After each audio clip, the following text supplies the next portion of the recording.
Olá, queridos alunos da primeira série do ensino médio do Colégio Força Máxima. Estamos aqui mais uma vez para uma aula de literatura brasileira. Hoje nós falaremos um pouquinho a respeito do capítulo 20 da nossa apostila. O capítulo 20 traz para a gente a primeira geração romântica no Brasil. Vamos lá? Bom, galera, nós precisamos estudar a literatura junto da história, né? A literatura está de mãos dadas, caminha de mãos dadas com a história. Então vamos entender o contexto histórico no qual se desenvolve o romantismo brasileiro. Bom, nós temos o iniciozinho do século XIX, né? Um século extremamente importante para a ciência, para a literatura, é um século de grande desenvolvimento.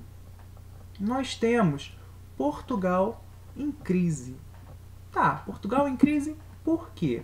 Bom, nós temos na Europa a figura do Napoleão Bonaparte, na França especificamente. Napoleão Bonaparte tinha desejo, tinha objetivo de dominar toda a Europa, né? Porém, nós temos nesse contexto a Inglaterra, e muitos países europeus dependiam dos produtos ingleses. Então, o que Napoleão Bonaparte faz? Napoleão Bonaparte propõe o bloqueio continental. O que foi o bloqueio continental? Ele proibia que os países europeus deixassem os navios ingleses, abrissem seus portos para os navios ingleses. Portugal, porém, não obedece ao bloqueio continental. Por quê? Portugal dependia muito dos produtos ingleses. Então, Napoleão Bonaparte ameaça invadir Portugal. Nesse contexto, o que a corte portuguesa faz? O que a família real portuguesa faz? Foge, vem para o Brasil. Então, eles chegam ao Brasil, a família real portuguesa, junto a uma comitiva, né? Não vieram só as pessoas da família real portuguesa, mas sim uma comitiva. Muita gente veio para o Brasil com a família real portuguesa. Então, eles chegam ao Brasil em 1808. E aí nós temos grandes mudanças no Brasil a partir da chegada da família real portuguesa. Por exemplo, nós temos a criação da imprensa, né? A primeira vez que o Brasil tem uma imprensa oficial. Nós temos também uma grande imersão cultural, porque os portugueses vieram para o Brasil, a família real portuguesa veio para o Brasil, eles trouxeram muitos livros. Nós temos, então, a primeira biblioteca, chamada Biblioteca Nacional, né? Nós temos essa criação da biblioteca, nós temos a criação do Banco do Brasil. Então nós temos uma mudança cultural muito grande, uma transformação cultural muito grande. Essa transformação se dá no Rio de Janeiro, porque o Rio de Janeiro passou a ser a sede de Portugal, né? Porque a família real portuguesa se instalou no Rio de Janeiro. Com todas essas mudanças, o Brasil, na prática, já havia se tornado independente. Na prática, porque o Brasil já comercializava não só com a metrópole, mas sim com outros países, né? Porque houve a abertura dos portos em 1808. E isso é um fator extremamente importante para a condução da independência brasileira, que ocorre, então, em 1822, tá certo? Então, em 1822, nós temos, de fato, oficialmente, o Brasil como um país independente. O Brasil não era mais colônia de Portugal, não dependia mais de Portugal. E isso será refletido, será pensado na nossa literatura. O romantismo no Brasil, ele tem duas divisões, né? Nós temos o romantismo, a parte da poesia e a parte da prosa. Na poesia, nós temos 3 gerações românticas. Nós temos a primeira geração, que é a geração nacionalista, a segunda geração, que trabalha ali com a idealização, com a paixão e a morte, a terceira geração, que é uma geração que trabalha com o engajamento social, né? E na prosa nós temos o romance urbano, o romance indianista e o romance regionalista. O capítulo 20 nos propõe o estudo da parte da poesia, sobretudo da primeira geração romântica, tá bom? Bom, a primeira geração, identidade e nacionalidade. Voltemos ao nosso contexto histórico. O Brasil havia acabado de se tornar de fato um país independente, né? Então, qual será o objetivo dos autores dessa geração? Buscar a identidade do Brasil e a nacionalidade, firmar a nacionalidade brasileira, tá?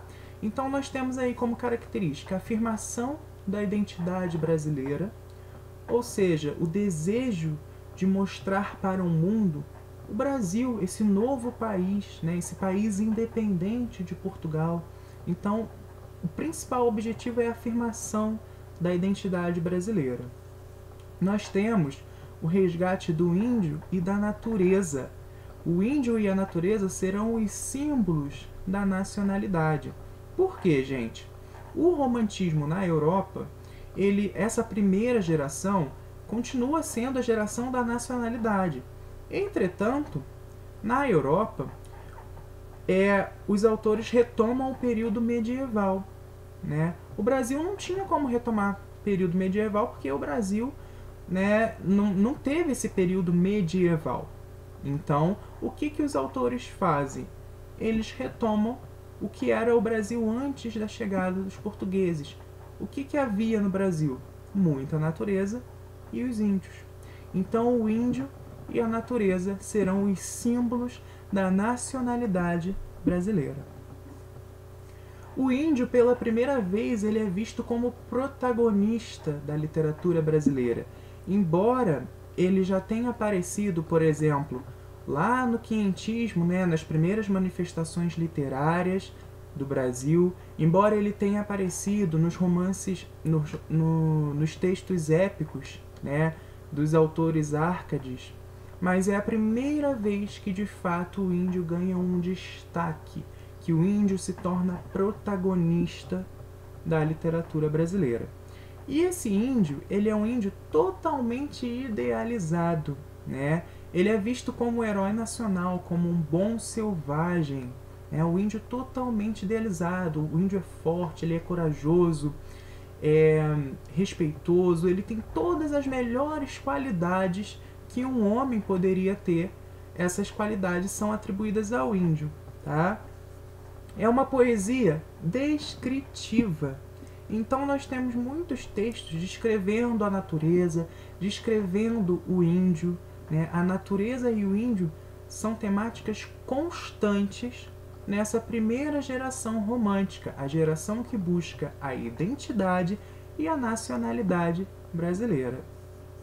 Valorização da cor local. Isso porque, gente, até então, né, as referências que os autores e que todos tinham a respeito da literatura eram as referências europeias, né? A mulher branca, né? Todo mundo branco, não tem essa cor local, essa cor do Brasil, né? E no Brasil nós não temos isso, nós não temos essa cor branca, nós temos uma mistura, né? Então, na primeira geração romântica, os autores buscam a valorização da cor local, né? Nós vamos ver lá na frente, no romance urbano, por exemplo, nós temos Joaquim Manuel de Macedo com o livro A Moreninha, valorizando a cor local, né? Em oposição, em negação a essa cor branca que era vista lá na literatura europeia, tá bom? Nós temos uma literatura ufanista. O que é essa literatura ufanista?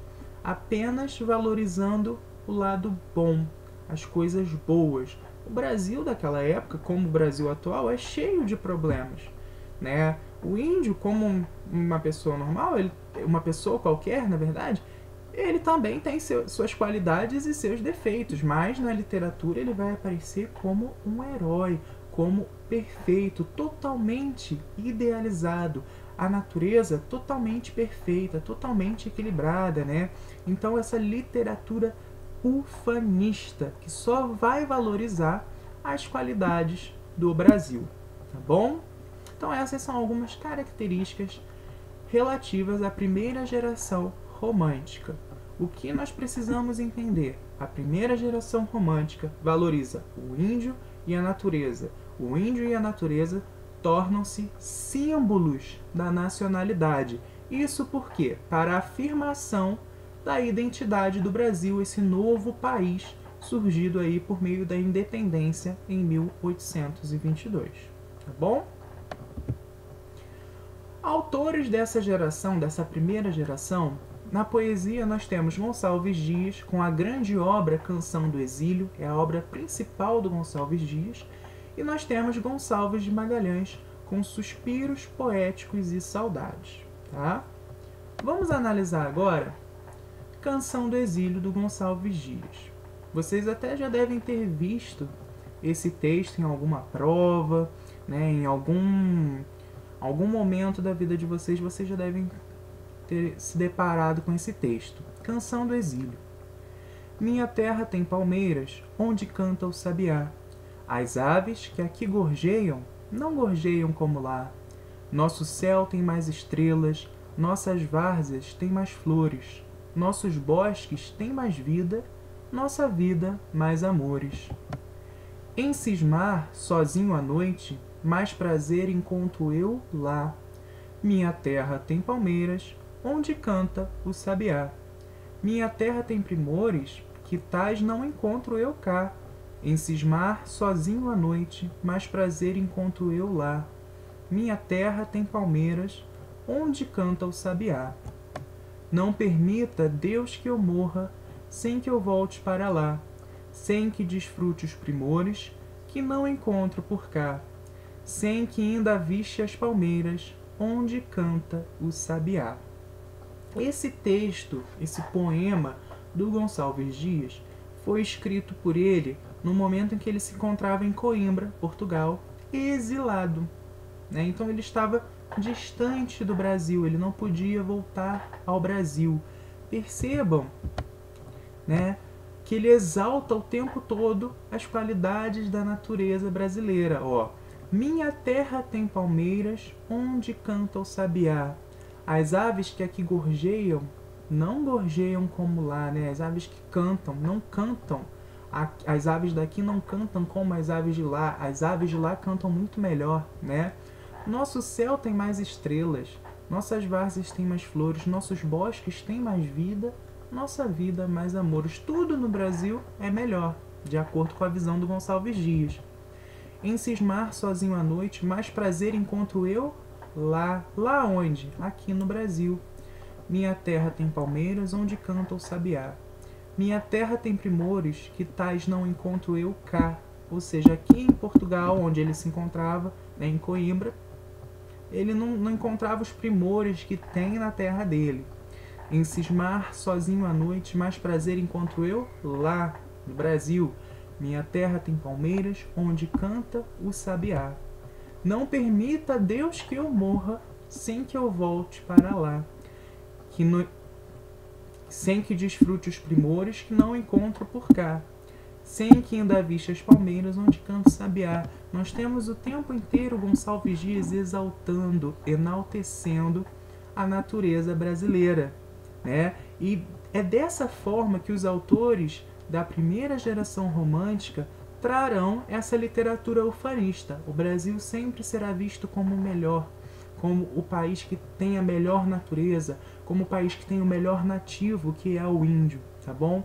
Então, a natureza e o índio são os símbolos da nacionalidade dessa primeira geração romântica. Galera, espero que tenha ficado claro, né, essa questão da primeira geração romântica para vocês. Façam os exercícios da apostila, tirem suas dúvidas nas aulas ao vivo e até a próxima!